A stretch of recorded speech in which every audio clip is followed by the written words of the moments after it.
શહેરની અંદર ખાડાઓની સમસ્યાએ રાજકીય વિવાદનું સ્વરૂપ ધારણ કર્યું છે। સુરતની અંદર પૂના વિસ્તારમાં કોંગ્રેસ ખાડા મહોત્સવ યોજી અને ભાજપ સામે વિરોધ નોંધાવ્યો છે। કોંગ્રેસના કાર્યકર્તાઓએ ખાડાઓની અંદર ભાજપનો ખેસ નાખી અને ગરબા રમી અને વિરોધ પ્રદર્શન કર્યું। ભારે વરસાદ બાદ શહેરના વરાછા, કતારગામ, અડાજણ અને સરથાણા જેવા વિસ્તારોની અંદર ખાડાઓએ ટ્રાફિક અને નાગરિકોનું જનજીવન ખોરવી નાખ્યું છે। કોંગ્રેસે મહાપાલિકાની નબળી પ્રી મોન્સૂનની કામગીરીને જવાબદાર ઠેરવી અને ખાડા પૂરવા સાથે જ ગુણવત્તાયુક્ત રસ્તાઓની માંગ કરી છે। વિરોધ દરમિયાન પોલીસે કેટલાક કોંગ્રેસી કાર્યકર્તાઓની અટકાયત પણ કરી હતી। છેલ્લા 32-30 વર્ષથી ભાજપની સરકારે માત્ર તાઇફાઓ કરી સુરત શહેરની જનતાના પૈસે ટેક્સ વસૂલી કરોડો રૂપિયાના તાઇફાઓ કર્યા છે, પણ આજ સુધી રોજ રસ્તાઓ બિસ્માર હાલતમાં પડી રહ્યા છે અને સુરતની જનતાને હાલાકી પડી રહી છે।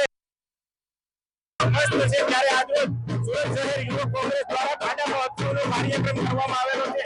ત્યાં શાસકોને સંતૃપ્તિ આપે એ માટે મીઠાઈ પણ વેચવામાં આવેલી છે કે આ ખાડા મહોત્સવ છે। લોકો જ્યારે ખાડાથી ત્રસ્ત થઈ ગયા છે, પરંતુ આ ઉત્સવ પ્રિય શાસકો પોતાના ઉત્સવોમાં મસ્ત છે।